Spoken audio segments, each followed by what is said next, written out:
Hey lovelies, it's Victoria and Jeffrey again, back with another spoiler-free movie reaction. And today we're talking about Oppenheimer, so luckily I was able to be joined by Jeffrey to see the film, and we just saw it.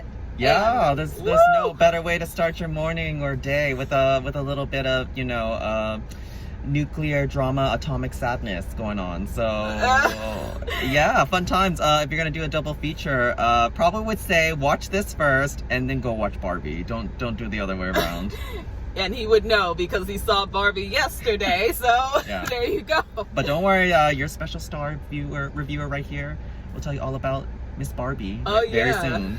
I'll be going to see it tomorrow, and after I see it, I'll be back with another one for y'all.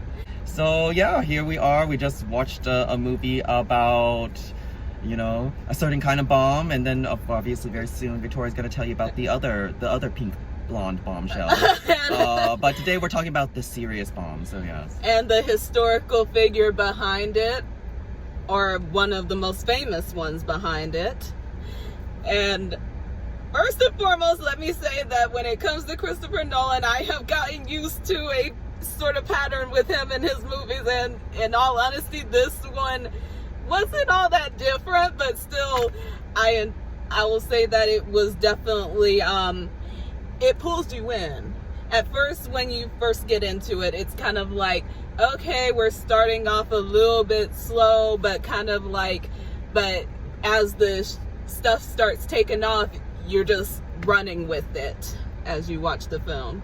And what would you say on that? Like, how did you... I think I agree with you. If you've watched a certain number of Nolan movies, you definitely see he has a kind of formula. So, and he's definitely following that formula, and he knows his certain kind of his style and his aesthetics and what makes him tick in directing his kinds of movies. You can tell there's a signature, Nolan. And the sound design and the just all spectacle or spectacular scenes of certain things happening.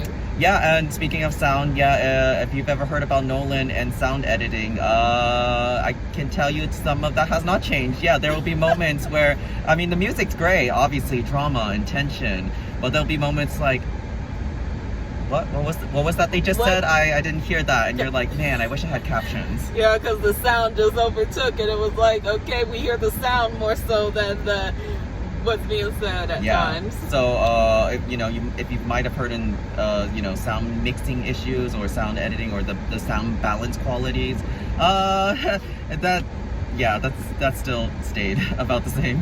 Let's talk about the cast a little bit, because we have a all-star studded cast. Yeah. Star-studded. Lots of famous faces cameo. So if you're watching this and Barbie, you're just gonna be like, oh, that was so many. Yeah, like, wait a minute, is that who I think it is? Is that who I think it is? How did they get involved in this? And it's like, well, it worked out, I guess.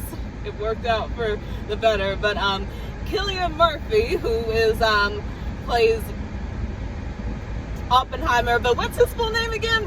Robert J. I want to say it's a J. Yeah. Robert J. Oppenheimer. So if we're wrong, please correct me in the comment section. Sorry. She's doing this from memory, so give her some credit. Yes, and it has been a while since I learned anything about that guy. So it was nice to get a little bit of a refresher 2 days ago before seeing this movie, but at the same time, getting back to the cast. So Cillian as the character, I thought he did a fantastic job. And it wasn't like he was playing a villain. It wasn't like he was playing a surprise villain or someone that you really could not understand if you are willing to go along with this character or not, kind of thing. But he was playing a character that was really in conflict with himself. He thought that he knew exactly what he wanted and what he was going for, but as the movie progresses and keeps going, he starts realizing that he's getting kind of out of touch with the things that he has thrown himself into.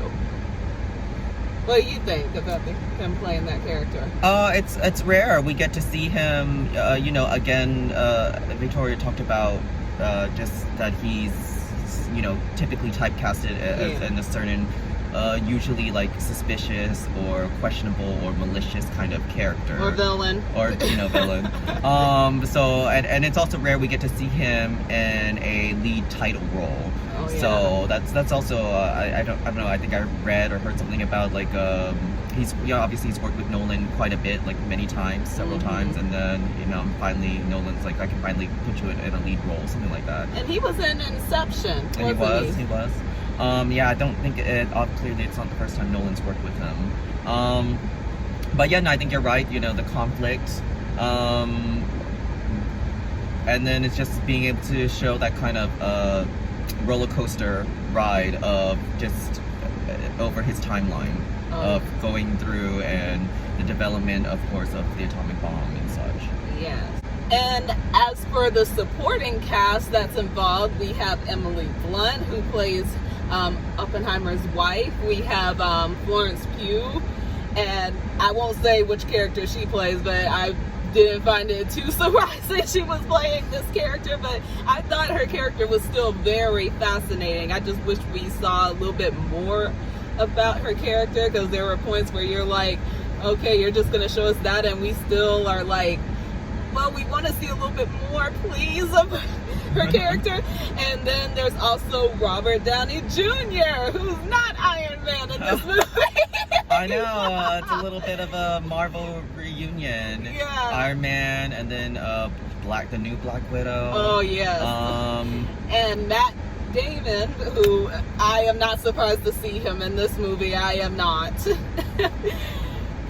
And there's also so many others. If I tried to name all the actors for you, we'd be sitting here for a very long time. Yeah, so plenty of familiar faces that will make you be going, did I see who I thought I was? And then, IMDb it later, so yeah. There were some directors in this movie, too, that were actors. I'm like, wait a minute, I thought you just directed. Surprise. But no, Emily Blunt's character, she was interesting. She didn't really show up on screen that much, but she had these brief few moments. But then there's a one really big pivotal moment in a questioning scene, where that's, I think, where her character really shines the most. Oh yes, and she was brilliant in that scene. I felt like she was also brilliant in even just the smaller areas that she was in, because you could tell that as the wife, she was trying to keep her husband kind of like not on the straight and narrow, but keep him on track, keep him focused with what he is set out to do. Even during times where it's like, why do you even bother helping him after certain things? I kind of felt, if you know your classic theater, if you know Shakespeare, and this is such a common piece, you probably do. I kind of felt like she was invoking Lady M energy, the woman behind the man, trying to push him to achieve greater ambitions, even sometimes at a large cost. So I did feel like she was channeling that. I also thought it was interesting that we got to see a depiction of motherhood, maybe, in a different way. Maybe not in the most glorious or glamorous way, and maybe truthful. Realistic. I mean, because again, motherhood does not come easy for everyone. So I kind of do appreciate we got to see, and I don't know how true this is to life. I mean, I know it's based on a book about the history of these characters. So maybe it does talk about that, but I thought it was good nuance to see motherhood not being, just glamorous, glorious, joyful, always thing, because we saw she struggled very much being a mother, and who knows, maybe postpartum depression, I don't know, but you could see that she was not like, oh, I'm drawn to this. Yeah. Let's talk a little bit about the themes of the movie, because there were quite a few. There were some that stood out more than others, but for one, like, what happens after your greatest achievement? You've done what you set out to do, and you fulfilled it. And after the glory, the possible consequences and probably negative outcomes that come after it. and how you deal with that. Because let's not forget that even though America saw this as a triumph in of itself, creating this bomb that they thought would be such a huge advantage in ending World War II, right? And then that means their soldiers can come home, and then things can go back to a bit of a normalcy again. However, we cannot forget that they still did this and bombed places in Japan that cost so many other people's lives. Yeah, they were not part of their country, but they were still people. And that is just, when you really think about that, when you really process that as a human being, you start to realize that, yeah, that was not exactly what you wanted out of that achievement. What you wanted was just to be a benefit to your country, to help your country, to serve your country, but not to cost the lives of so many others that you didn't know them. It still is something. I mean, what do you think on that, Jeffrey? Yeah, they make reference to Prometheus. They make reference to Alfred Nobel, who, I don't know if you know your history, not just because of the prizes. Nobel Prize. Right, but he, is also well known for inventing TNT, and it's, said that later afterwards he had regrets about TNT because once he saw how destructive it was. And scientists have a natural curiosity, a discovery of science and exploration, of using that imagination to push boundaries, or hopefully for creation, and not necessarily, or to better understand the world around us, hopefully not in a destructive way. But I think, what's that saying? Curiosity killed the cat. Oh God. Oh, but God. no, I think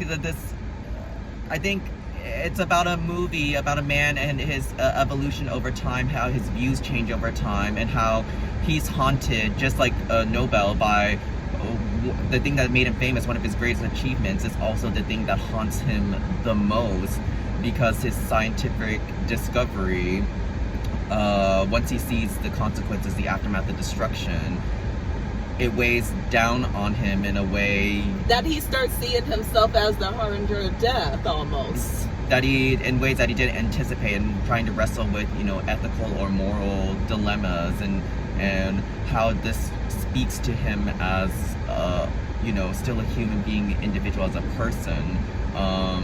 So yeah, it's just like he opened up a Pandora's box, and now he can't shut it back closed, because in a way it is. They talk about a chain reaction, and it'll make more sense when you watch it. But at the end of the movie, you realize, yeah, it is a chain reaction, but not in the way you think. It's a chain reaction about, I guess in a sense, the arms race, and how now it's just going to escalate even more in terms of warfare now that we've unopened this box, and the only thing that keeps us in check is trying to one-up each other and hoping that the other side never uses it.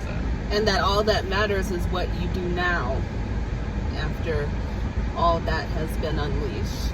So this movie has been quite a unexpected reaction for you, Victoria. An experience, for sure. Yeah, it's been kind of hard for you to process. And you told me about, your experience with watching Nolan movies, and how you feel like you need to watch it more than once. What would you be expecting to look out for, or what would you be trying to analyze if you were to watch this at least a second time, if not more? I think if I'm watching it a second time, I would definitely be looking for more like clues in the beginning of what it was that was being highlighted more so than others. Like there were some scenes in the beginning of the film that you were like, wait a minute, why are they putting such a big emphasis on this? Or why is this kind of like a important focus in this moment, even if it's just for a minute or two? And then kind of then go through the film looking for even more, if not clues, definitely kind of like, what would you call it? Not red herrings, but kind of like things that you thought it was going to go a certain way, but then it turns out, oh, twist, or oh no, it's going the opposite direction than you thought it was going to go. Even though the history, you know the history if you learned about it, but you don't know all of what was going on within the rooms as they were talking, or as plots were being put into motion, kind of thing. I would definitely be looking for more clues. Okay. And as your audience may or may not know, it's based on a book. Mm-hmm. And you know, the eternal debate between books and movies and reading and watching first. But of course, you've already watched it first. Would you ever attempt to read the book, and do you think that might change or give you more nuance into viewing the movie? Very much, yes, I would, because I like getting all the info that I can get on films or television shows that I am interested in watching. So I definitely will be looking for that book.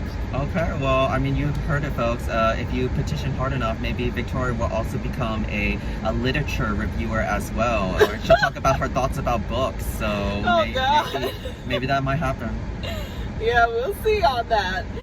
So, on a scale of 1 to 10, Jeffrey, what would you rate this movie? Okay, so Victoria has challenged me to pick a specific number this time, because originally I wanted to say 8 to 9. Sorry. But 8.5, I guess we'd say. You know, if we had to go into decimal points, Okay. 8.5.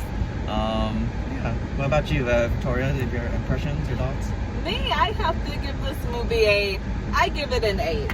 And yes, just an 8, because don't get me wrong, as much as I really love the story in this film, and I also love the cinematography, techniques that were used, and specific camera zoom-ins and zoom-outs that were happening in this film. They're not that huge, but I felt like they helped concentrate on what was going on in specific scenes, like when things were getting tense, or when things were getting a little bit calmed down, or things were just blowing out of proportion, and just moments of like grand spectacle. But then again, what more can you expect from a Christopher Nolan film?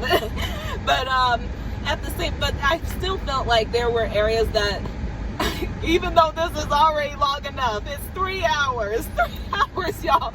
I felt like there were still some areas in this film that could have been explored a little bit more, like certain relationships in this film, and how they sort of combined with others or clashed with others, and also the other scientists in the film that were involved in whatnot. It was just like, I found them all interesting, the characters interesting in their own ways, and I just wish that I could have explored a little bit more about them, like as if it was a team effort thing.